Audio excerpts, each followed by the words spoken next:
Hello दोस्तों, हम पढ़ रहे थे बायोलॉजी में और बायोलॉजी में हम चल रहे थे डाइजेस्टिव सिस्टम पर। पिछली क्लास में हमने डाइजेस्टिव सिस्टम क्या है, हमारी बॉडी में जो डाइजेस्टिव ऑर्गन्स हैं, जो हमारी बॉडी में पाचन तंत्र में कौन कौन से अंग शामिल है, हमने उसकी बात करी थी। साथ ही साथ हमने सीखा था कि हमारा जो डाइजेस्टिव सिस्टम है उसमें कहाँ कहाँ डाइजेशन होता है, कहाँ से डाइजेशन स्टार्ट होता है, कहाँ डाइजेशन खत्म होता है, पाचन तंत्र के, आहार नाल के या एलिमेंट्री कैनाल के कौन कौन से ऑर्गन डाइजेशन करते हैं, कौन कौन से ऑर्गन में डाइजेशन नहीं होता, एक्स्ट्रा सेलुलर डाइजेशन बाह्य कोशिकीय पाचन, इंट्रासेलुलर डाइजेशन अंतःकोशिकीय पाचन क्या होता है, विभिन्न जो जंतु हैं और उनमें किस किस में आपका अंतःकोशिकीय पाचन है, किस किस में आपका बाह्य कोशिकीय पाचन है, इसके बारे में हम लोगों ने कल की क्लास में बात की थी। और फाइनली हम दांतों के बारे में पढ़ रहे थे। तो दोस्तों वेलकम आप सभी का। और अब हम बात करने वाले हैं किसके बारे में, दांतों के बारे में पढ़ेंगे। और आज की क्लास में ये जो भी जितना हो पाएगा उतना पढ़ के एक सेशन कल और रहेगा आपका डाइजेस्टिव सिस्टम का, तब डाइजेस्टिव सिस्टम को हम कंप्लीट करेंगे। तो चलिए हम बात करते हैं दोस्तों टूथ। क्लियर? बताइएगा मुझे, टीथ की बात कर लेते हैं, दांतों की बात कर लेते हैं। और दांतों के बारे में काफी कुछ मैंने कल भी बताया था आपको कि दांतों की संख्या अडल्ट में, जो वयस्क होता है उसमें 32, जो किशोर होते हैं उनमें 28, और जो बच्चे होते हैं जिनके दांत टेम्पररी होते हैं, अस्थायी होते हैं, जो झड़ जाते हैं, जिनको आप दूध के दांत कहते हो, जिनको मिल्क टीथ या अस्थायी दांत कहते हो, वो कितने होते हैं बताइए? 20। और जो परमानेंट टीथ होते हैं, जो एक बार आते हैं, उनकी संख्या कितनी है बताइए? 12। दांतों का जो अरेंजमेंट है हमारे, वो है गर्तदंती यानी थीकोडोंट। हमारे दांत जो हैं वो गड्ढों की जो कैविटी है उसमें धसे रहते हैं। जो हमारे मसूड़े हैं, गम हैं, जिनको आप गम्स बोलते हो, तो उनकी जो कैविटीज है उसमें हमारे दांत जो होते हैं वो धसे हुए रहते हैं। साथ ही साथ हमारे दांत 2 बार में आते हैं, इसलिए दांतों का अरेंजमेंट है इसको द्विबार दंती या बाइफायोडोंट बोला जाता है। साथ ही साथ हमारे सारे दांत समान प्रकार के नहीं है, इसीलिए व्यवस्था को हेटेरोडोंट या व्यवस्था को विषमदंती कहा जाता है। दांतों के बारे में और बातें बताई कि दांतों का जो इंटरनल पार्ट है, जो येलो कलर का होता है, उसको आप डेंटिन कहते हैं। पीले कलर का होता है। डेंटिन के ऊपर व्हाइट कलर की लेयर चढ़ी होती है, जिसको आप इनेमल या दंतवल्क कहते हो। इनेमल ह्यूमन बॉडी का सबसे स्ट्रॉन्गेस्ट मटेरियल है, सबसे मजबूत पदार्थ है। और जब आप पेयजल में ऐसा पानी पीते हो जिसमें फ्लोराइड की मात्रा ज्यादा है, तो आपका जो इनेमल है वो डैमेज हो जाता है। तो व्हाइट लेयर डैमेज हो जाएगी तो अंदर से पीला पीला भाग निकलेगा या दांतों पे पीले रंग की धारियां पड़ जाएंगी, तो उसको हम कहते हैं फ्लोरोसिस। क्या बोलते हैं? फ्लोरोसिस। तो फ्लोरोसिस होता है पीने के पानी में, ड्रिंकिंग वाटर में फ्लोराइड की अधिकता से। और अगर ड्रिंकिंग वाटर में फ्लोराइड की कमी होगी तो आपके दांत जो होते हैं वो क्या होने लग जाएंगे? डैमेज होने लग जाएंगे। इसको बोला जाता है दंत क्षरण, टूथ डीके। क्लियर? साथ ही साथ मैंने आपको बताया कि भैया दांत जो हैं आपके कैल्शियम फॉस्फेट के, कैल्शियम और फास्फोरस के बने होते हैं। आगे मैं आपसे बात करता हूं दोस्तों दांतों के बारे में। दोस्तों दांतों की जो स्टडी है, दांतों का जो अध्ययन है, इसको आप कहोगे गाइस ओडोंटोलॉजी। दांतों के अध्ययन को क्या कहोगे? दांतों के अध्ययन को ओडोंटोलॉजी कहेंगे। क्या कहेंगे बताइए? ओडोंटोलॉजी। क्लियर? दूसरी बात, दांत जो है हमारे कितने टाइप के हैं? 4 टाइप के हैं। बहुत ही प्यार से इस कंसेप्ट को समझिएगा, यहीं से आपको डेंटल फॉर्मूला की ओर में लेकर जाऊंगा। दोस्तों टाइप, हमारे दांत जो हैं 4 टाइप के हैं। सबसे पहला कृंतक। कृंतक को आप बोलते हैं इंसाइजर। क्या बोलते हैं? इंसाइजर। कृंतक के बाद आप पढ़ेंगे रदनक। कृंतक के बाद क्या पढ़ेंगे? रदनक। रदनक होते हैं कैनाइंस, कैनाइन। रदनक के बाद आप पढ़ेंगे प्रीमोलर। प्रीमोलर कहलाते हैं अग्रचवर्णक, अग्रचवर्णक। क्लियर? और उसके बाद हो गए आपके मोलर। मोलर को आप क्या कहते हो बच्चों? चवर्णक कहते हो। क्लियर? सिंपल, बहुत प्यार से समझेंगे, टेंशन नहीं लीजिएगा। देखिए इंसाइजर को इन शॉर्ट आप लिखते हो आई, कैनाइंस को लिखते हो सी, प्रीमोलर को लिखते हो पी एम, और मोलर को लिखते हो एम। तो आप किस तरह याद करोगे? ICPM मोदी। मैंने किसको देखा? ICPM मोदी। अब ये क्यों बोल रहा हूं मैं?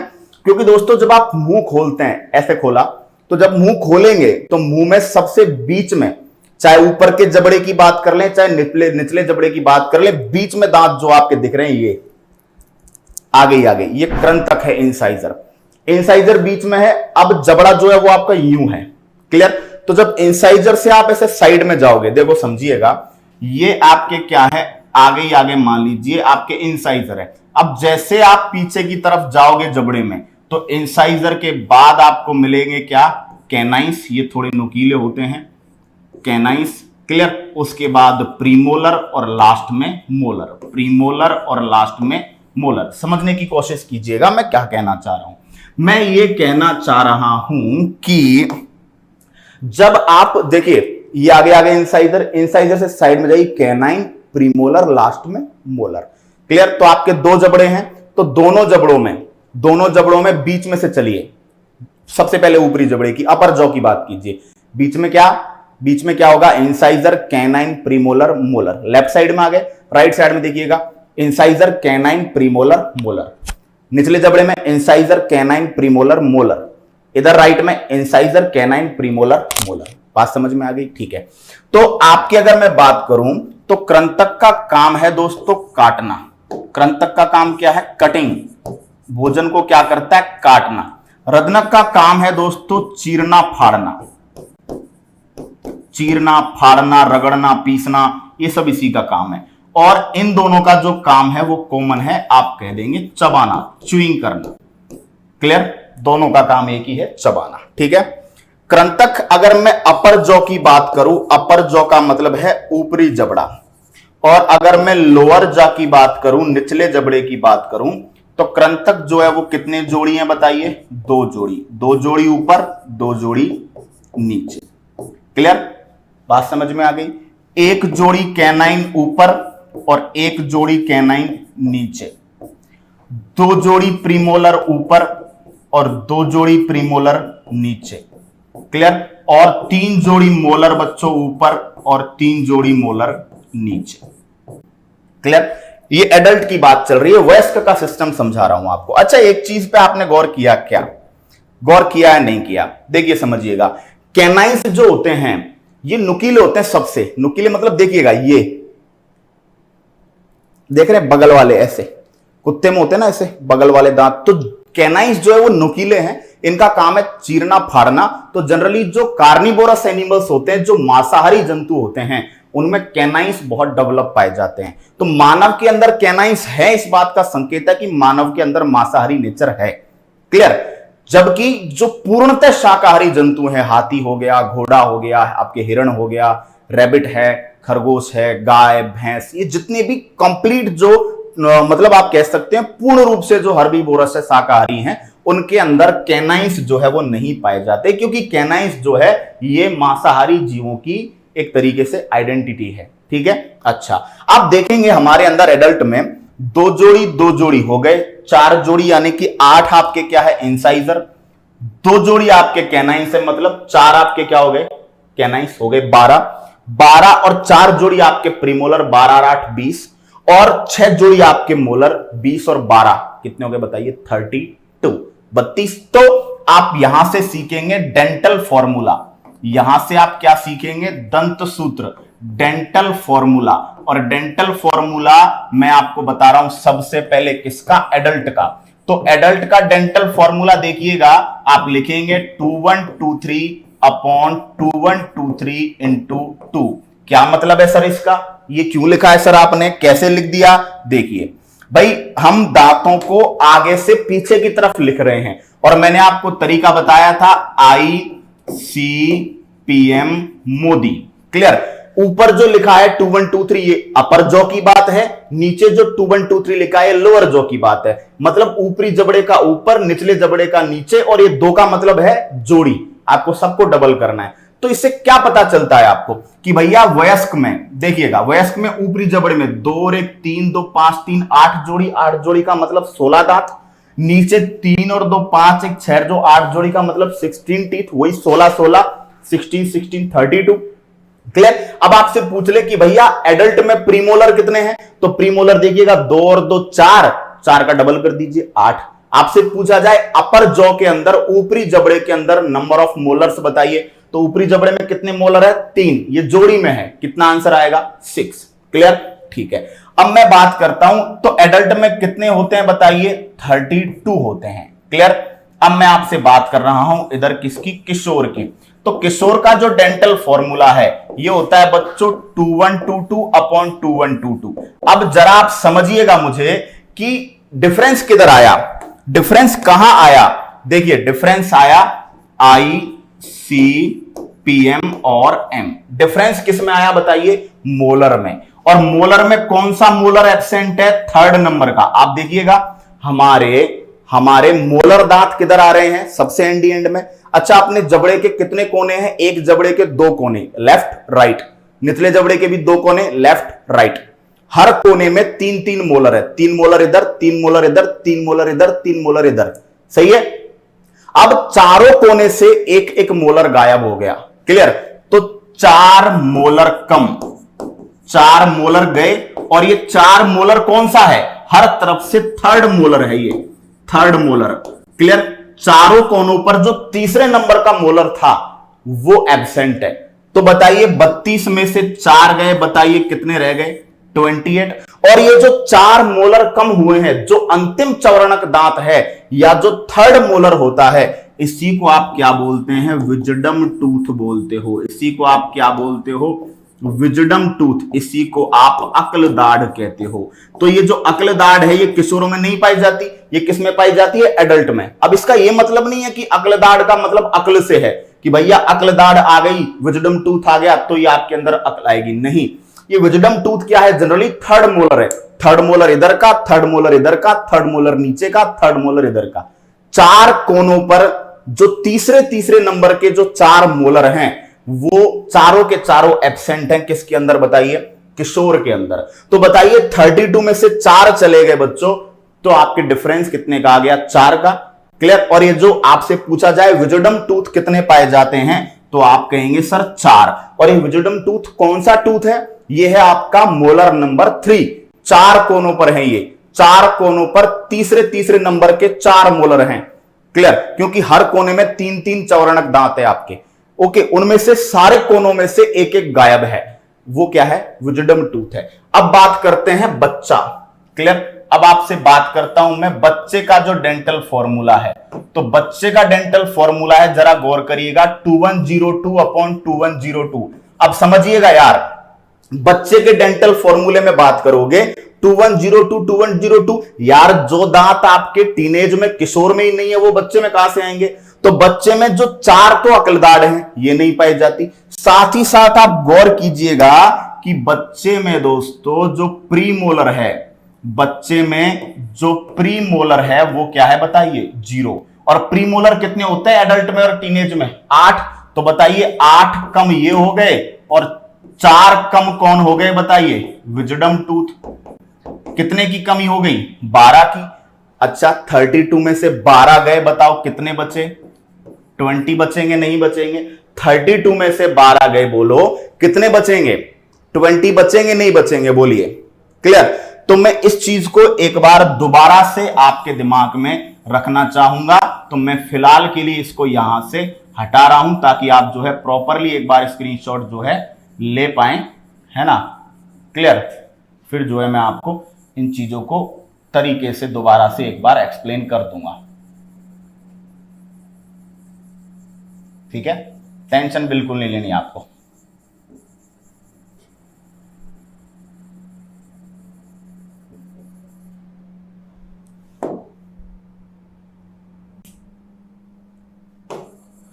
चलिएगा, ठीक है, दोबारा से एक बार अच्छे से आपको ये चीज क्लियर कर दूंगा मैं, है ना। तो स्क्रीनशॉट लेने के लिए मटेरियल क्या है, थोड़ा कम से कम चाहिए, क्योंकि फिर ज्यादा में आप क्या खिचड़ी हो जाएगी आपकी, है ना। तो मैं एक बार फिर से इसको रिपीट कर दूंगा। क्लियर, देखिएगा। तो ये चौथे नंबर का दांत हो गया आपके, ओके। और ये चौथे नंबर का हो गया मोलर, और मोलर को आप कहते हो चवर्णक, ठीक है। और जो मोलर है आपका, इसका काम क्या है, चबाना, तो इसको क्या लिख देते हो आप, इसको लिख देते हो आप ICPMM, ठीक है। क्लियर, कोई दिक्कत है? तो ये हमने दांतों के बारे में बात की है, रिपीट कर रहा हूं दोबारा से, देख लीजिएगा एक बार कि सबसे पहले हमने क्या पढ़ा, सबसे पहले पढ़ा इंसाइजर, कृंतक, इनका काम काटने का है, क्लियर। उसके बाद हम देखेंगे रदनक, रदनक का काम क्या है बताइए, चीरने फाड़ने का काम है। प्रीमोलर और मोलर, इनका काम क्या है बताइए, चबाने का काम है। कैनाइंस जो होते हैं ये मांसाहारी जंतुओं का संकेत है, तो मांसाहारी जीवों में ज्यादा पाए जाते हैं। पूर्णतः शाकाहारी जंतुओं में कैनाइंस जो है वो लगभग एब्सेंट है, नहीं पाए जाते, क्लियर। तो ये 2123/2123 का गणित आपको समझ में आया, नहीं आया? चलिए जवाब दीजिएगा एक बार कमेंट बॉक्स में, क्या ये 2123 का कंसेप्ट समझ में आया? अभी स्क्रीनशॉट लीजिए, मैं अगेन रिपीट करता हूं, ठीक है। स्क्रीनशॉट ले लीजिएगा, मैं रिपीट करता हूं, देखिएगा। अब हम बात किसकी करने वाले हैं, अगेन मैं आपको समझा रहा हूं, डेंटल फॉर्मूला, दंत सूत्र की बात करने वाले हैं। दंत सूत्र में हम क्या देखेंगे, दंत सूत्र में हम देखेंगे कि सबसे पहले एडल्ट का दंत सूत्र लिखेंगे, एडल्ट वयस्क। तो दंत सूत्र लिखने का तरीका सबसे पहले कि आप क्या करेंगे, ICPM और M आपको इसी क्रम में लिखना है। ऊपरी जबड़े का नंबर ऊपर लिखेंगे और निचले जबड़े का नंबर नीचे लिखेंगे, और ये नंबर किस में होगा, जोड़ी में होगा, क्लियर। तो एडल्ट में कितने हो गए बताइए, 32। जब बात करेंगे टीनेज की, जब बात करेंगे किशोर की, क्लियर, किशोर में कितने दांत बताए थे आपको, 28, 4 कम है। कहां पर कमी है, तो 2122/2122। बताइए कमी किधर है, मोलर में। मोलर कितने कम है बताइए, 4 कम। ये कौन से नंबर का मोलर था, थर्ड मोलर है ये, और थर्ड मोलरों की संख्या कितनी है, 4, क्लियर।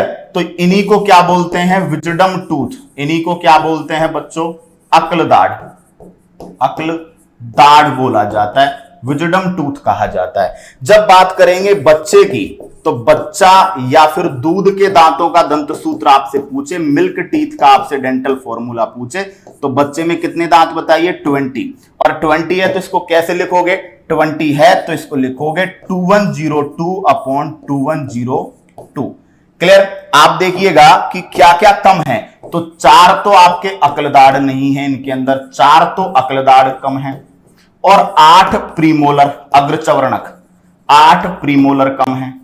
बताइए कितने कम हो गए, 12 कम, क्लियर। तो 20 में बताइए, 32 में से 12 गए, कितने बचे, 20। तो इसका मतलब ये जो 12 है आपके, ये एक बार आने वाले दांत हैं, और एक बार आने वाले दांतों में कौन कौन है, 8 तो है आपके प्रीमोलर और 4 आपके हैं मोलर। आपसे कोई पूछ ले कि एक बार आने वाले दांत कौन कौन से हैं, तो प्रीमोलर है सारे के सारे, सारे ही प्रीमोलर एक ही बार आते हैं। और मोलर्स में जो थर्ड नंबर का मोलर है चारों कोनों पर, वो वाले जो 4 टूथ हैं जिनको आप विजडम टूथ कह रहे हो, वो कितनी बार आते हैं बताइए, वो एक बार आते हैं। बाकी सारे दांत कितनी बार आते हैं, 2 बार आते हैं। क्या ये आपके दिमाग में बैठा, बोलिएगा। डेंटल फॉर्मूला समझ में आएगा, कोई दिक्कत आपको? फिर मैं आगे की चीजें एक्सप्लेन करूंगा दांतों के बारे में। दांतों के बारे में इतनी जानकारी आपने ना कभी ली होगी और ना आप कभी लेंगे, that's my promise to you, ठीक है। और एक क्लास और डाइजेस्टिव सिस्टम को आपके दूंगा, जिससे कि आप अच्छे तरीके से एक एक कंसेप्ट को गो थ्रू करते हुए एक एक कंसेप्ट पर अपनी पकड़ मजबूत बनाएं। समझ में आ गया? चलिए अब कुछ खास बातें समझते हैं दोस्तों, ठीक है। बच्चे में जो पहला दांत आता है, बच्चे में जो फर्स्ट टूथ आता है, बच्चे में पहला जो दांत आता है वो कौन सा है बताइए, तो वो आपका है कृंतक। बच्चे में पहला दांत कौन सा आता है बताइएगा, इंसाइजर। इंसाइजर पहला दांत आता है बच्चे में। लास्ट जो है वो कौन से नंबर का मोलर होगा, थर्ड मोलर। विजडम टूथ में से एक, भाई लास्ट में अक्लदाढ़ आती है, तो लास्ट में वही दांत आएगा जो चारों विजडम टूथ में से कोई एक होगा। बोलो गलत बोल रहा हूं? तो लास्ट में आने वाले दांत जो होंगे उनमें से कोई ना कोई जो चारों विजडम टूथ है, जो थर्ड मोलर्स हैं, उनमें से एक होगा। क्लियर? ठीक है, नेक्स्ट बात करते हैं। मांसाहारी प्रकृति का संकेत। मांसाहारी नेचर, या आपसे पूछे सबसे नुकीला दांत, सबसे जो पॉइंटेड टूथ होता है वो आपका कौन सा है, तो आप क्या बोलोगे, कैनाइन। कैनाइन मतलब रत्नक, ठीक है। अच्छा, जो शाकाहारी जंतु हैं, जो आपके हर्बीवोरस हैं, शाकाहारी हर्बीवोरस, क्लियर, जो आपके मांसाहारी होते हैं उनको क्या बोलते हैं, कार्निवोर्स, क्लियर। तो जो आपके शाकाहारी जंतु होते हैं, जैसे कि आपके घोड़ा, जैसे कि आपके हाथी, है ना, जैसे कि आपके गाय, जैसे कि आपके हिरण, इनके अंदर आपको कैनाइंस जो मिलेंगे, number of canines will be 0, ठीक है। नेक्स्ट बात करते हैं दोस्तों, घोड़ा सुअर की बात करते हैं। तो घोड़े और सुअर में जो मैमल्स हैं उनमें सबसे ज्यादा दांत पाए जाते हैं, 44 दांत, ये एक डेटा के थ्रू पता चला है। और जो आपका हाथी है उसके अंदर 14 दांत होते हैं, 14 दांत। और इसका जो डेंटल फॉर्मूला होता है वो होता है 1003/0003, क्लियर। इसका मतलब क्या है, इसका मतलब यह है इसके अंदर 6 जोड़ी मोलर पाए जाते हैं, क्लियर, और ऊपर एक जोड़ी क्या पाए जाते हैं, इंसाइजर।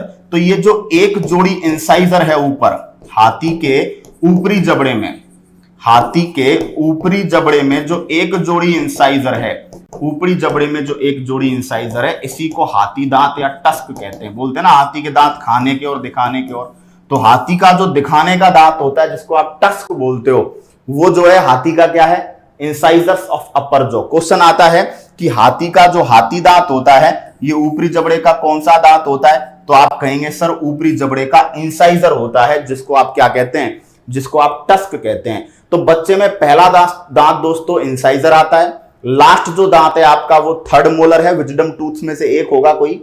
मांसाहारी जंतुओं में नुकीला जो दांत है कैनाइन, जितना ज्यादा कार्निवोरस एनिमल होगा उसमें कैनाइंस का नंबर भी बढ़ेगा, और कैनाइंस की जो मजबूती है और कैनाइंस का जो नुकीलापन है, जो पॉइंटेड नेचर है, वो भी बढ़ेगा। ओके, तो जितने भी कंप्लीट जो हर्बीवोर्स हैं, जो शाकाहारी जंतु हैं कंप्लीटली, उनके अंदर आपके कैनाइंस नहीं पाए जाएंगे। जो आपका घोड़ा सुअर है, हॉर्स और पीआईजी साहब है, 44 दांत है, मैमल्स में मैक्सिमम बताते हैं इनको। हाथी में 14 दांत है, डेंटल फॉर्मूला 1003/0003, मतलब कि इंसाइजर आपके 2, कैनाइंस नहीं पाए जाते क्योंकि पूर्णतः शाकाहारी है, प्रीमोलर्स नहीं पाए जाते, सीधा क्या पाए जाते हैं, मोलर पाए जाते हैं, ठीक है। जो इंसाइजर है इनको क्या कह देते हैं, टस्क कह देते हैं। और जो हाथी दांत है, मेडिसिन बनाई जाती है, औजार बनाए जाते हैं, चूड़ियां बनाई जाती है, और इस हाथी दांत के लिए ही हाथियों का क्या किया जाता है, शिकार किया जाता है। बड़े महंगे बिकते हैं इंटरनेशनल मार्केट के अंदर, और इन पर प्रतिबंध भी है, इन पर जो है क्या लगा रखा है, गवर्नमेंट ने इनको बैन कर रखा है कि आप हाथियों का शिकार जो है नहीं करें, ठीक है। तो क्या ये बात समझ में आई दोस्तों, लीजिएगा स्क्रीनशॉट, जानकारी अभी जारी है, कहानी अभी जारी है। चलिए, तो दांतों के बारे में इतनी सब बातें क्लियर हुई आपके माइंड में, ओके, ठीक है। अब आगे बढ़ते हैं दोस्तों। क्वेश्चन आता है कि सेब काटने के लिए या सेब का टुकड़ा काटने के लिए किस दांत का प्रयोग करते हैं, ठीक है। तो सेब जब आप खाते हो तो आप ऐसे खाते हो, तो बताओ कौन से दांत का यूज कर रहे हो, इंसाइजर। किसका यूज कर रहे हो, इंसाइजर। जबकि कोई पुड़िया फाड़नी हो, किसी बोतल का ढक्कन खोलना हो, तो आप किधर से खोलते, गन्ना तोड़ना हो इधर से, तो वो कैनाइंस काम में लेते हो आप, क्योंकि वहां पे आपको पॉइंट की जरूरत है, नुकीले दांतों की जरूरत है, तो कैनाइंस काम में लेते हैं। लेकिन ये क्वेश्चन आ रखा है एग्जाम में कि सेब का पहला टुकड़ा खाने के लिए आप कौन से दांत काम में लेते हो, तो आप कौन से काम में लेते हो बताइए, इंसाइजर्स काम में लेते हो, ठीक है। आपसे पूछा जाता है जो रोडेंट एनिमल्स होते हैं, रोडेंट्स जो होते हैं इनको बोला जाता है जनरली कुतरने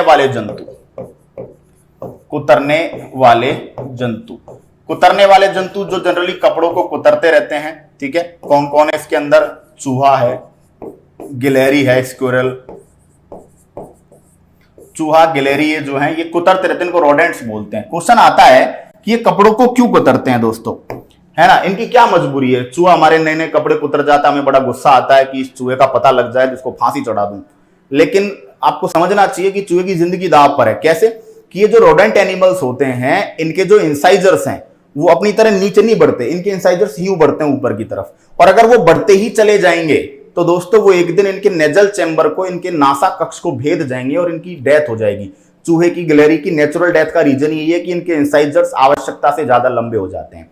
तो ये जो कपड़ों को कुतरते हैं वो किस लिए कुतरते हैं? अपने इंसाइजर्स को छोटा करने के लिए, है ना, फ्रिक्शन के द्वारा अपने इंसाइजर्स को छोटा करने के लिए ये क्या करते हैं बताइए? कपड़ों को कुतरते हैं। तो बहुत बढ़िया आपको एक बात जो है वो बताई है आज मैंने कि जितने भी रोडेंट एनिमल्स हैं ये भैया कपड़ों को इसलिए कुतरते हैं क्योंकि उनकी बेचारों की जिंदगी दांव पर है, और वो अपनी जिंदगी जो है वो दांव पर लगाकर क्या करते हैं बताइए? कपड़ों को कुतरते हैं, क्योंकि कपड़ों को कुतरना उनका शौक नहीं, उनकी मजबूरी है। अगर नहीं कुतरेंगे तो मारे जाएंगे। बात समझ में आ गई क्या? बोलिए, कोई दिक्कत? बोलिएगा, कोई समस्या है क्या? जवाब देंगे आप? चलिए, ओके। अच्छा, कल भी बताया था आपको, कल भी बताया था। अच्छा, चॉकलेट में ऐसा कौन सा केमिकल पाया जाता है जो दांतों को नुकसान पहुंचाता है? निकल। चॉकलेट में पाया जाने वाला निकल दांतों को क्या करता है? नुकसान पहुंचाता है। याद रखिएगा, चॉकलेट में पाया जाने वाला निकल दांतों को नुकसान पहुंचाता है। साथ ही साथ मैंने आपको बोला कि पेयजल का पीएच अगर 5.5 से कम हो, पेयजल का पीएच अगर 5.5 से कम हो तो ये क्या पैदा करता है? दांतों में सड़न पैदा करता है, दांतों में सड़न पैदा करता है। अच्छा, जो आपके टूथपेस्ट होते हैं, क्लियर, वो टूथपेस्ट जो होते हैं उनमें कैसे पदार्थ पाए जाते हैं? टूथपेस्ट आपका क्षारीय प्रकृति का होना चाहिए, एल्कलाइन नेचर का होना चाहिए। क्यों होना चाहिए? क्योंकि दोस्तों जो आपके टूथपेस्ट होते हैं वो आपके जो पानी में जो एसिडिटी होती है, पानी में जो अम्लीयता होती है, उस अम्लीयता को न्यूट्रल करने का काम करते हैं। तो याद रखिएगा, जो आपके टूथपेस्ट होते हैं वो नेचर में कैसे होने चाहिए? एल्कलाइन होने चाहिए, यानी आपके टूथपेस्ट की जो प्रकृति है वो क्षारीय प्रकृति होनी चाहिए, ताकि अगर आप पेयजल के थ्रू अगर आप अम्लीय पानी पी रहे हो तो वो जो अम्लीय पानी है उसको भी ये क्या कर पाए? न्यूट्रलाइज कर पाए। ठीक है, तो बहुत से इंपॉर्टेंट कंसेप्ट मैंने दांतों के बारे में आपको बताए। उम्मीद करता हूं समझे होगे, सीखे होगे, और शायद आपको महसूस हो रहा होगा कि this is the top level content जो आप पढ़ सकते हैं किसी भी एग्जाम के लिए, और किसी भी एग्जाम को आसानी से फोड़ सकते हैं। आपको डर जरा सा भी नहीं लगेगा, दैट इज माई प्रॉमिस। तो दांतों के बारे में जानकारी देखिएगा। दांत आपके 4 टाइप के भैया, ICPM मोदी, है ना, कृंतक आगे ही आगे, रद्नक उनके बगल में, प्रीमोलर और बगल में, मोलर सबसे एंड में। क्लियर? अपर जो लोअर जो की बात करें तो 2123 यहां से आप एडल्ट में 32 आप दांतों को गिन पाएंगे। और जब आप बात करेंगे किशोर की तो 2122 यानी एक जोड़ी ऊपर कम है, एक जोड़ी नीचे कम है। 2 दांत ऊपर कम, 2 दांत नीचे कम। ये दो कौन कौन से हैं? इधर के कोने का तीसरे नंबर का मोलर, क्योंकि हर कोने में 3-3 मोलर है, तो 3rd नंबर का मोलर इधर, 3rd नंबर का मोलर इधर, 3rd नंबर का मोलर इधर, 3rd नंबर का मोलर इधर। 4 दांत कम, 32 में से 4 घटाए 28। इसी तरह जब आप दूध के दांतों का डेंटल फॉर्मूला लिखेंगे तो 2102/2102, एक तो ये कम हो गया जोड़ी, और 2 जोड़ी प्रीमोलर कम है। तो अगर आपसे पूछा जाए कि दोस्तों, अगर आपसे पूछा जाए कि बच्चे में कौन से दांतों की संख्या 0, बच्चे में कौन से दांत बिल्कुल नहीं पाए जाते, कौन से दांत शून्य होते हैं, तो आप क्या बोलोगे भैया? प्रीमोलर, है ना। सारे दांत पाए जाते हैं, कम हो भले ही, है ना भाई, जैसे मोलर है एक जोड़ी कम है, लेकिन प्रीमोलर 0 है। तो आपसे पूछा जाए कि भैया दूध के दांतों में कौन से दांत एब्सेंट होते हैं, योर आंसर विल बी अग्रचवर्णक, प्रीमोलर बच्चे के दांतों में नहीं होते। ठीक है, कंसेप्ट क्लियर रहेगा। ये एक इंपॉर्टेंट क्वेश्चन और था जो आप सीख पाए। ठीक है, आगे जो है हम अगले उसमें स्लाइड में हमने पढ़ा कि भैया बच्चे में पहला दांत इंसाइजर है, लास्ट दांत जो है विजडम टूथ में से एक होगा। कैनाइस मांसाहारी जंतुओं में पाए जाते हैं, शाकाहारियों में नहीं पाए जाते। क्लियर? घोड़ा, सुअर आदि में 44 दांत हैं, जो मैमल्स में, स्तनधारियों में मैक्सिमम है। हाथी में 14 दांत है, और जो ऊपरी जबड़े का जो इंसाइजर्स होते हैं ये जो है हाथी दांत या टस्क कहलाते हैं, जो कि दिखाने का दांत होता है। ठीक है, और इसके बाद जो आपके सेब काटने के लिए आप इंसाइजर काम में लोगे, रोडेंट जो होते हैं, कुतरने वाले जंतु, इनकी मजबूरी है अपने इंसाइजर्स को छोटा करने के लिए क्या करते हैं, कपड़ों को कुतरते हैं। ठीक है, साथ ही साथ चॉकलेट में पाया जाने वाला निकिल जो है वो दांतों को नुकसान पहुंचाता है। पेयजल का पीएच 5.5 से कम हो तो आपके दांतों में सड़न हो सकती है, आपके दांत डैमेज हो सकते हैं। और टूथपेस्ट जो है ये आपका किस प्रकृति का होता है, एल्कलाइन नेचर का होता है। आपके नोट्स में दांतों की स्ट्रक्चर के बारे में भी एक छोटा सा जो है, दांतों की शेप कि कैनाइन कैसे होते हैं, इंसाइजर कैसे होते हैं, प्रीमोलर कैसे होते हैं और मोलर कैसे होते हैं, इसके बारे में भी नोट्स में आपके प्रॉपरली जो डायग्राम के थ्रू बताया गया है।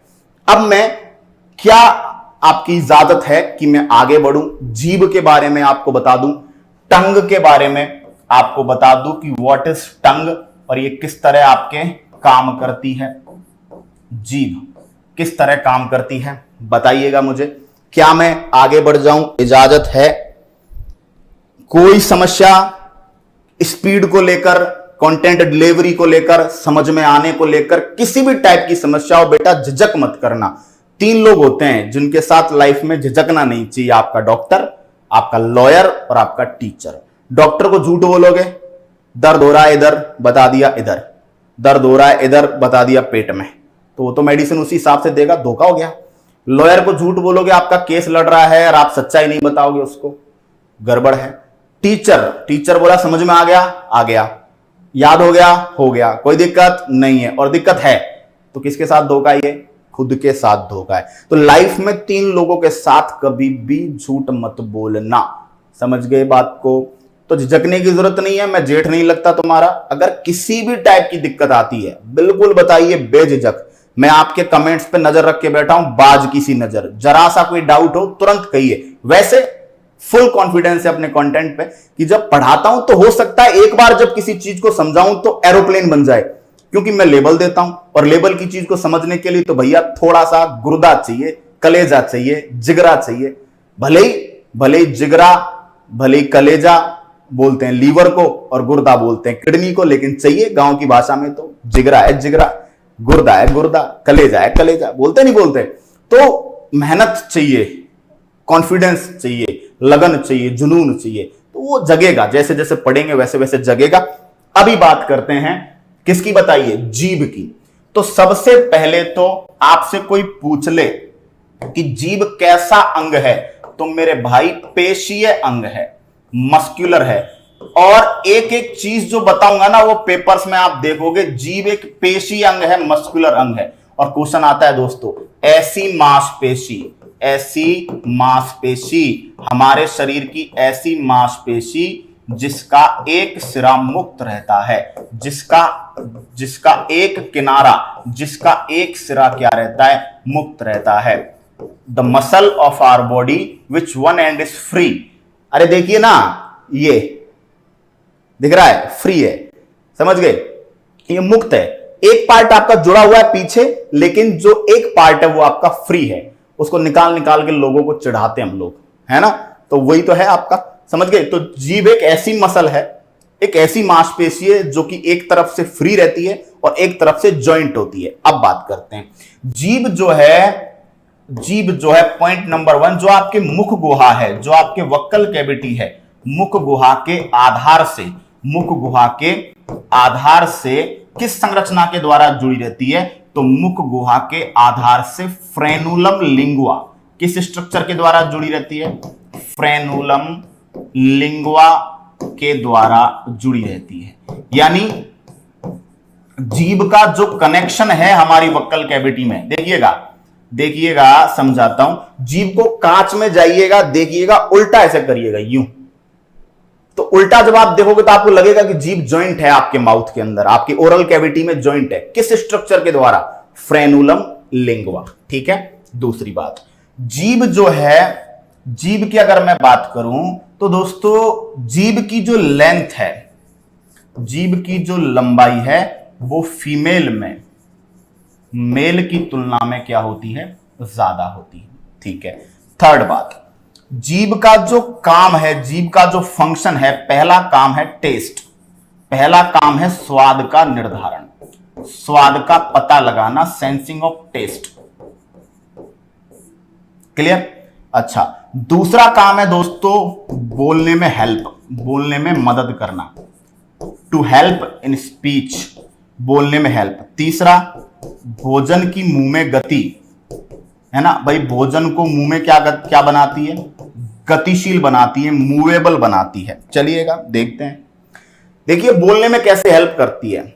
आप देखिएगा, आप तब तक हिंदी के अंदर आप तय थे दे धे ने, एक लाइन है ना, तय तलवार, थे थर्मस, आपका दे दवात बोलते हैं ना ऐसे, जब आप एनआर वगैरह पढ़ते होगे आप, है ना, वर्णमाला वगैरह पढ़ते हो, तो तय थे दे धे ने, ये वाली लाइन से सलेट, ये आप तब तक नहीं बोल सकते जब तक आप अपनी जीभ को दांतों से टच नहीं करोगे, है ना। संस्कृत में पढ़ा होगा ऋतु लसानाम दंता, है ना, ऋतु लसानाम, ले से तय वाली लाइन, ये तब तक आप नहीं बोल सकते जब तक आपकी जीभ दांतों से टच नहीं होगी। क्लियर। और चैछे जय ने, इच्छु यशानाम तालु, जब तक आप चैछे जय ने वाली लाइन नहीं बोल सकते जब तक आपकी जीभ आपके ओरल कैविटी की जो रूफ है, छत, जिसको आप पैलेट या तालु बोलते हो, जब तक आपकी जीभ तालु से टच नहीं होगी तब तक आप चैछे जय ने नहीं बोल सकते। क्या ये आपको पता है? क्लियर? ओके, समझ में आ गई बात। तो बोलने में हेल्प करती है। अच्छा, स्वाद के निर्धारण के लिए जीभ में क्या पाई जाती हैं? स्वाद कलिकाएं पाई जाती हैं। क्या पाई जाती है? स्वाद कलिकाएं। स्वाद कलिकाएं को बोलते हैं टेस्ट बड्स। क्या बोलते हैं? टेस्ट बड्स पाई जाती हैं स्वाद कलिकाएं। स्वाद कलिकाओं की संख्या 2000 से 8000 है और टोटल टाइप इनके 5 प्रकार हैं। मतलब 5 टाइप हैं, लेकिन नंबर टोटल 2000 to 8000 है। और ये जो टेस्ट बड्स हैं, ये आपके स्वाद का क्या करती हैं? निर्धारण करती है। और स्वाद का निर्धारण करना जीभ का प्राइमरी फंक्शन है। जीभ का जो प्राइमरी कार्य है, प्राइमरी फंक्शन है, वो है कंट्रोल ऑफ टेस्ट या सेंसिंग ऑफ टेस्ट। और स्वाद के निर्धारण के लिए जीभ में क्या पाए जाते हैं? रसग्राही पाए जाते हैं, सैप रिसेप्टर्स। क्या पाए जाते हैं? सैप रिसेप्टर्स पाए जाते हैं। यानी ये रसग्राही, रस को ग्रहण करने वाले रिसेप्टर्स। तो आपकी टंग में, आपकी जीभ में सैप रिसेप्टर्स पाए जाते हैं, जिनके द्वारा आप क्या करते हो? स्वाद का निर्धारण करते हो। तो समझेंगे सबसे पहले कि जीभ एक ऐसा मस्कुलर ऑर्गन है जिसका एक सिरा आपका फ्री रहता है। जीभ आपके ओरल कैविटी में, आपके मुख गुहा में फ्रेनुलम लिंगुआ नामक स्ट्रक्चर के द्वारा जुड़ी रहती है। और जीभ की जो स्टडी होती है उसको ग्लोसोलॉजी कहते हैं। क्या बोलते हैं बच्चों? जीभ की स्टडी को ग्लोसोलॉजी कहा जाता है। क्या बोला जाता है बताएंगे आप? ग्लोसोलॉजी। जीभ की लेंथ फीमेल में ज्यादा, मेल में कम। और जीभ का जो वर्क है उसमें पहला है सेंसिंग ऑफ टेस्ट। स्वाद के निर्धारण के लिए बच्चों जीभ में 5 प्रकार की स्वाद कलिकाएं पाई जाती हैं, टेस्ट बड्स पाई जाती हैं, है ना। उनको टेस्ट पेपिलीज भी बोलते हैं। ओके, जिनका नंबर 2000 से 8000 है और जिनका टाइप जो है वो 5 टाइप से 5 प्रकार की स्वाद कलिकाएं हैं। क्लियर? कोई समस्या बताइएगा। अब जीभ में कहां किस स्वाद का पता चलता है, तो इस तरह से बनाते हैं जीभ। ठीक है। अब जीभ के आपको पार्ट बताता हूं। ये अग्रभाग, ये पार्श्व भाग, ये मध्य पार्श्व, ये पश्च भाग और ये मध्य भाग। ठीक है, देखिएगा दोस्तों, जीभ का जो अग्रभाग है, अग्रभाग, इसमें आपको पता चलता है मीठा स्वाद। कौन सा स्वाद बताइए? मीठा स्वाद। और जो पश्च वाला भाग है, जो बैक साइड है, इसमें आपको कौन से स्वाद का पता चलता है? जो बिटर होता है, कड़वा होता है। कड़वे स्वाद का पता आपको कहां चलेगा बच्चों? पीछे पीछे। मीठे स्वाद का पता किधर चलेगा? आगे आगे। अरे शादी में जाते हो सबसे पहले क्या खाते हो? शादी में जाते हो तो सबसे पहले खाते हो मेरे भाई, शादी में जाते हो तो सबसे पहले क्या खाते हो? शादी में जाते हो तो सबसे पहले मीठा खाते हो। ठीक है, बोलो कोई दिक्कत? चलिए, इधर इसको बोलते हैं मध्य पार्श्व। मध्य पार्श्व में खट्टा, सौर, अंगूर खट्टे हैं, खट्टा, क्लियर। और ये जो पार्श्व भाग है लेटरल साइड, अग्र पार्श्व भी कह सकते हैं, लेटरल साइड, इसमें बताइए साल्टी, साल्टी मतलब नमकीन। और जितने भी अजीबोगरीब टेस्ट आते हैं ये आते हैं मध्य भाग में, और मध्य भाग में जितने भी अजीबोगरीब टेस्ट आते हैं इनके लिए एक वर्ड दिया है उमामी। कौन सा वर्ड दिया जाता है? उमामी, जिसमें फीका, तीखा, अजीब सा, कई टेस्ट ऐसे होते हैं जिनका पता ही नहीं चलता, कई टेस्ट ऐसे होते हैं जिनका पता ही नहीं चलता कि ये कैसा फील हो रहा है, ठीक है। तो शादी में जाते हैं, सबसे पहले क्या खाते हैं? मीठा, सबसे लास्ट में क्या खाते हैं? कड़वा, ठीक है। और खट्टा तो आप रखते हो साइड में, बीच में साइड में, ओके, और बगल में साइड में आप रख लेते हो नमकीन, हल्की सी खाते रहते हो। और बाकी तो सारे अजीब गरीब जो टेस्ट हैं वो कहां आते हैं बताइए? वो आते हैं आपके बीचों बीच में आते हैं। चलिए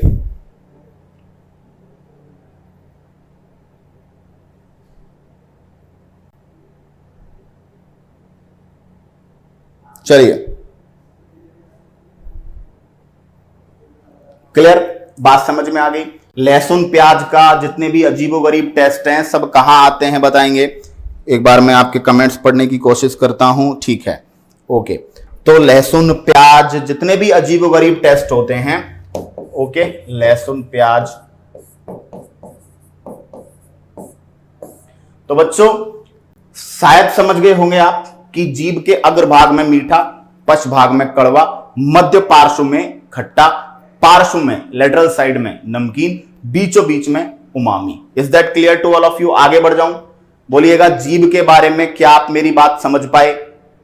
बोलिएगा जीभ के बारे में क्या मेरी बात आप समझ पाए या नहीं समझ पाए? ठीक है,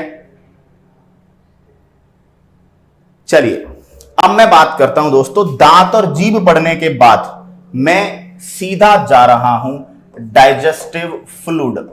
कहां पर जा रहा हूं? Digestive fluid. डाइजेस्टिव फ्लूइड होते हैं आपके पाचक रस। पाचक रस मतलब टॉपिक को नेक्स्ट लेवल पर ले जाने की तैयारी। अभी तक जो आप पढ़ रहे हो ये शायद हर टीचर जो पढ़ाते हैं वो पढ़ा देते होंगे, और शायद ही हर स्टूडेंट पढ़ता भी होगा। खैर, अंतःकोशिकीय पाचन, बाह्य कोशिकीय पाचन, intracellular digestion, extra cellular digestion, दांतों के बारे में इतना डीप एनालिसिस, जीभ के बारे में इतना प्रॉपर एक्सप्लेनेशन, ये फिर भी नहीं मिलेगा, लेकिन मतलब कॉमन सी चीजें हैं। डाइजेस्टिव फ्लूइड्स के बारे में जब आप पढ़ते हो तो मतलब आप जाते हो एडवांस, मतलब 10th क्लास से ऊपर उठ के आप जाते हो 11th 12th की बाउंड्रीज पे। लेकिन क्वेश्चंस बहुत आते हैं यहां से, और हर एग्जाम में आप यहां से क्वेश्चंस देख पाओगे। आपको मैं छूट देता हूं, जाइए एग्जाम्स में प्रीवियस एग्जाम्स के क्वेश्चंस करिए, टीचर के क्लासरूम के नोट्स देखिए, आप किसी भी टीचर के क्लास के जो सेशंस होते हैं उनको जाके करिए, आप फोड़ के आओगे पेपर, मेरा आपसे वादा है।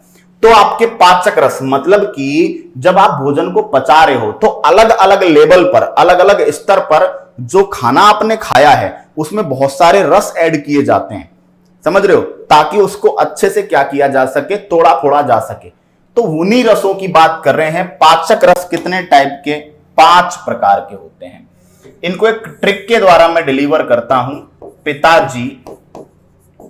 पिताजी आम, आंवला, अंगूर लाए। पिताजी आम, आंवला, अंगूर लाए, है ना। छोटा बच्चा है, उसके पिताजी बाहर से आए, पड़ोसी ने पूछा क्या लाए, तो बच्चा बोल रहा है पिताजी सर आम, आंवला और क्या क्या लाए? अंगूर लाए। पिताजी से बनता है पित्रस। पित्रस को बोला जाता है इंग्लिश में बाइल जूस। लंबी कहानी है, कहां बनता है, कैसे बनता है, टेंशन मत लीजिए, सब समझाऊंगा। आमाशय से बनता है आमाशय रस। यहां से राजस्थान रीट एग्जाम में क्वेश्चन आया, रेलवे की काफी एग्जाम में क्वेश्चन आया। इसको जठर रस भी बोलते हैं, और इसको गैस्ट्रिक जूस बोला जाता है। क्या बोलते हैं? Gastric juice. तीसरा आंवला, इसको बोला जाता है आंत्रीय रस, and it is also known as intestinal juice. Intestinal juice, आंत्रीय रस।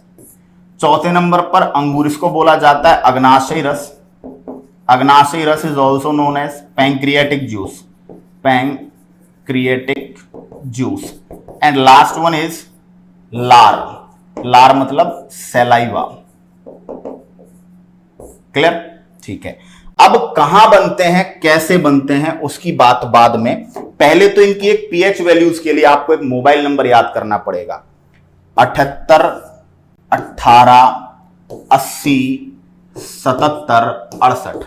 78 18 80 77 68 ये लगभग लगभग में है। लगभग लगभग का मतलब है ये एवरेज है, आस पड़ोस में जो आंसर मिले वो कर देना। पॉइंट लगा दीजिए, पॉइंट लगा दीजिए, पॉइंट लगा दीजिए, पॉइंट लगा दीजिए, पॉइंट लगा दीजिए।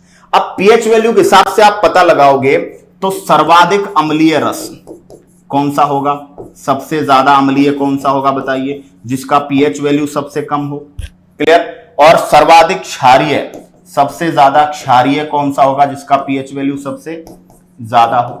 अच्छा, पाचन तंत्र के कितने रस आपके अम्लीय हैं, तो 2 आपके अम्लीय हैं। कौन कौन? लार और आमाशय रस।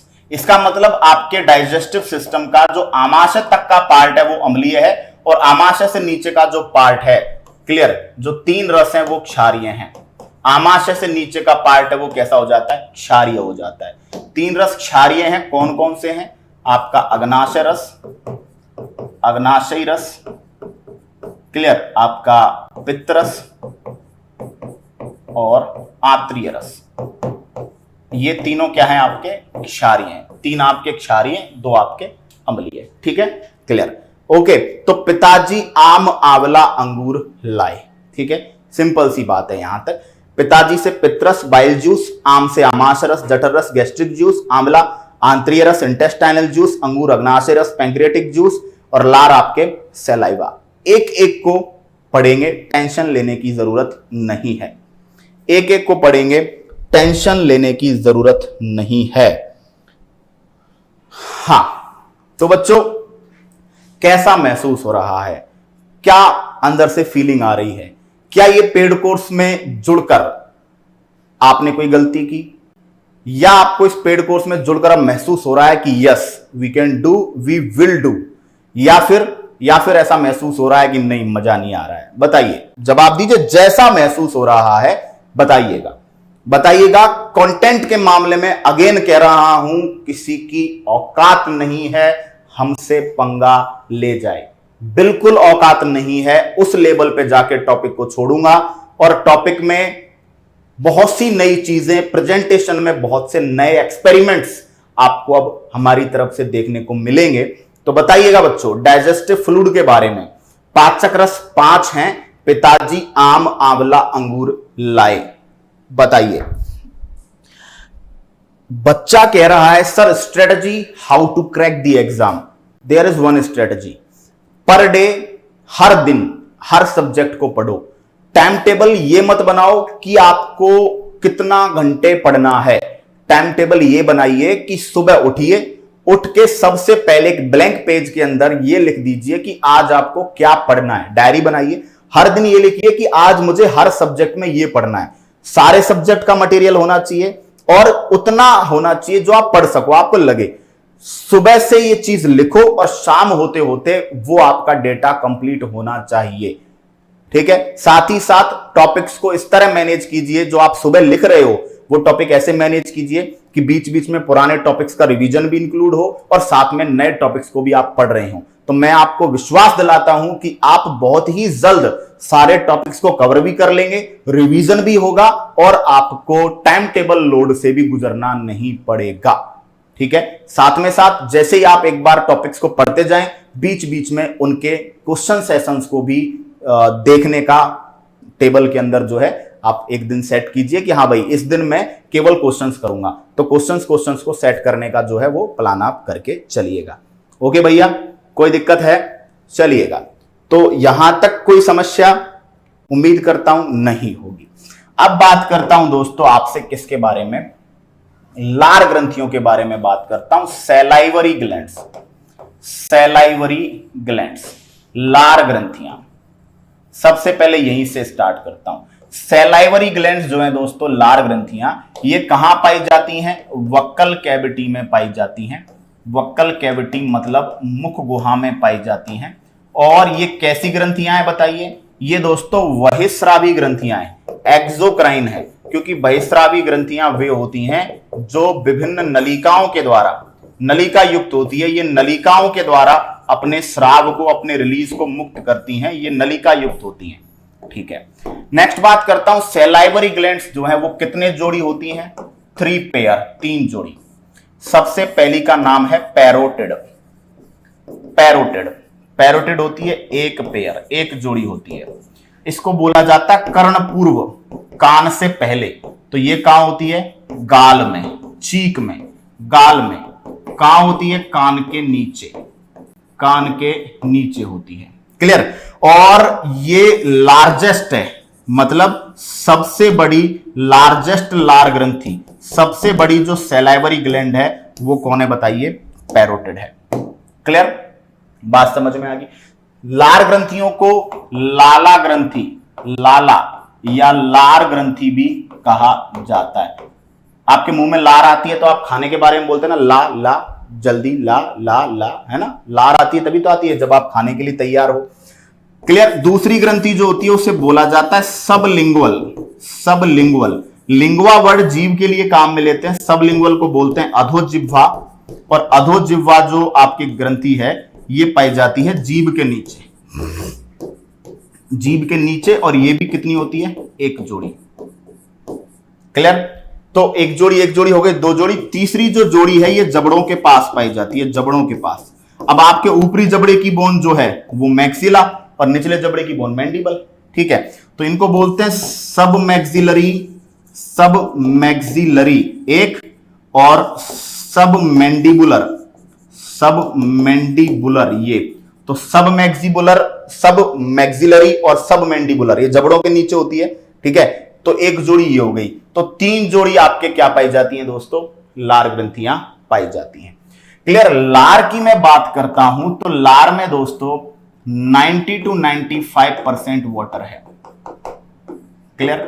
लार जो है पर डे, लार जो है प्रतिदिन कितनी बनती है? लगभग 1.5 लीटर बनती है। लार में कौन कौन से एंजाइम है तो देखिएगा।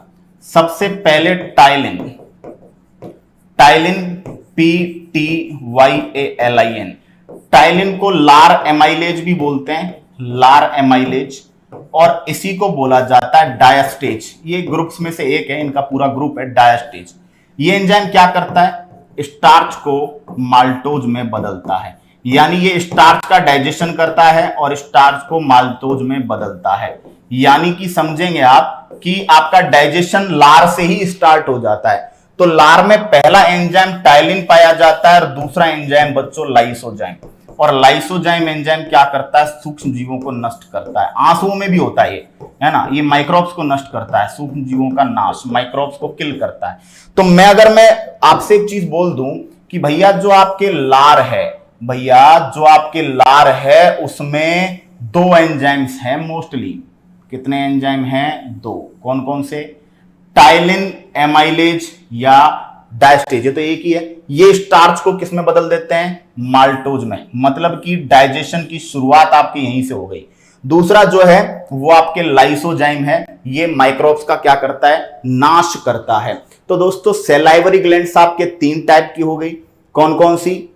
पैरोटिड, सबलिंगुअल और सब मैक्सिलरी, सब मैंडिबुलर। ठीक है, दोनों जबड़ों के पास है इसलिए इनको इस तरह बोला जाता है। 3 जोड़ी लार ग्रंथियां हैं। ओके, और पैरोटिड लार ग्रंथि जो है कान के नीचे बगल में है। और जब आपको मम्प्स या गलसुआ रोग होता है, मम्प्स या गलसुआ, तो मम्प्स या गलसुआ रोग में आपकी जो पैरोटिड लार ग्रंथि है इसमें क्या जाती है? सूजन। यानी मम्प्स या गलसुआ डिजीज में आपकी पैरोटिड जो सैलाइवरी ग्लैंड है उसमें क्या जाती है? सूजन आ जाती है, जिससे आपके गाल क्या हो जाते हैं? सूज जाते हैं। तो बच्चों स्क्रीनशॉट लीजिएगा। लार ग्रंथियों के बारे में आपको सारी जानकारी दे दी है। कल फिर से लार ग्रंथियों से ही स्टार्ट करके और कल आपका एक टॉपिक फिनिश करेंगे